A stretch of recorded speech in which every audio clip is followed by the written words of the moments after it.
Bismillahirrahmanirrahim. Assalamualaikum warahmatullahi wabarakatuh. Selamat datang ke kelas akhlak bagi tahun 3. Topik akhlak kali ini adalah adab tilawah Al-Quran.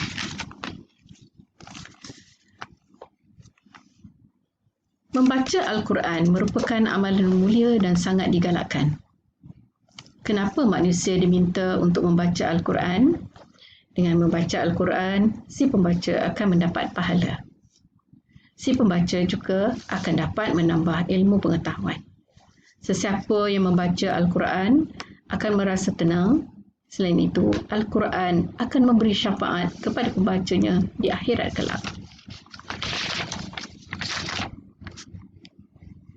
Mari kita lihat slide yang seterusnya. Terdapat beberapa perkara yang perlu dititik beratkan sebelum membaca Al-Quran. Adab yang pertama adalah berwuduk. Berwuduklah seperti hendak mengerjakan solat, iaitu dengan membaca niat, membasuh seluruh muka, menyapu air di kedua-dua belah tangan hingga ke siku, menyapu air ke dahi dan meratakan air ke kedua-dua belah kaki hingga ke buku lalu.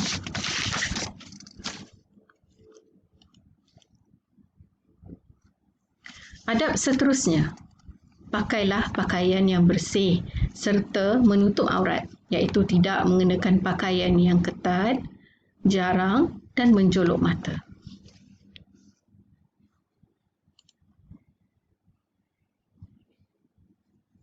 Adab seterusnya, gunalah tangan kanan untuk mengambil atau memegang Al-Quran, kerana Al-Quran merupakan kitab suci Allah. Tangan kiri tidak sesuai untuk memegang Al-Quran kerana ia digunakan untuk membersihkan diri daripada najis.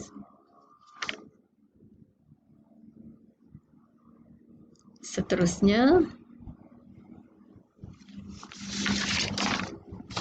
duduk dengan sopan dan tertib. Pastikan lantai ataupun kerusi tempat hendak membaca Quran bersih daripada kotoran dan najis.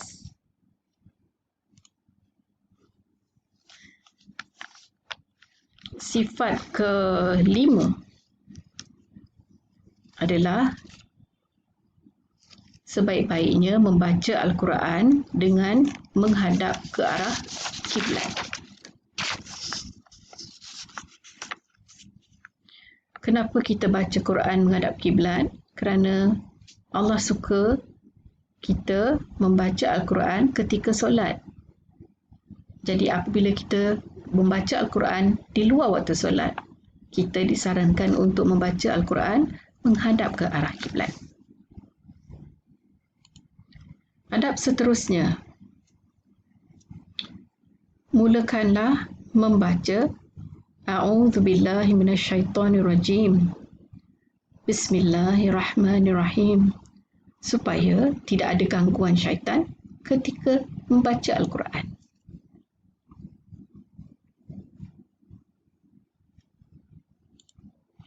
Adab seterusnya, baca Al-Quran dengan tartil, iaitu tidak terlalu laju, berlagu, baca dengan baik dan jelas supaya tidak mengabaikan hukum tajwid.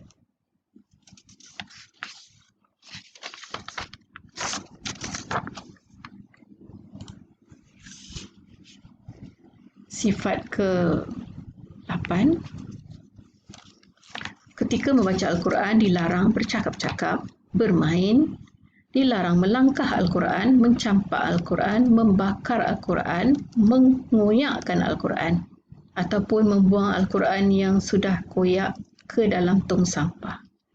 Kumpulkan Quran dan luputkanlah dengan cara yang betul.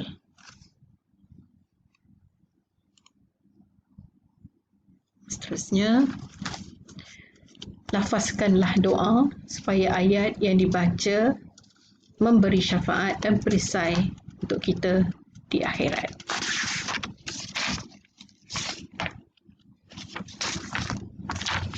Baik. Marilah kita ulang semula kesemua adab yang telah dipelajari tadi. Yang pertama, berwudu. Yang kedua, memakai pakaian yang bersih serta menutup aurat. Yang ketiga,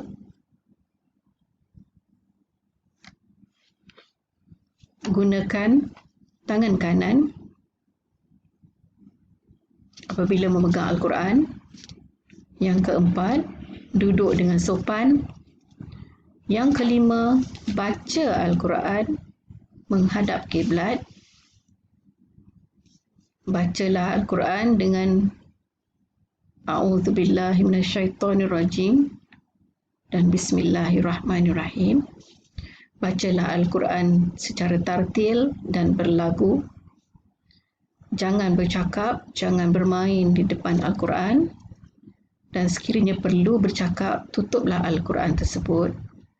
Dan yang terakhir, bacalah doa penutup yang sangat terkenal, yang semua orang tahu tentang lagu doa penutup. Semoga segala pelajaran yang telah dipelajari ini memberi manfaat kepada semua anak-anak murid. Sekian wabillahi taufiq wal hidayah. Assalamualaikum warahmatullahi wabarakatuh.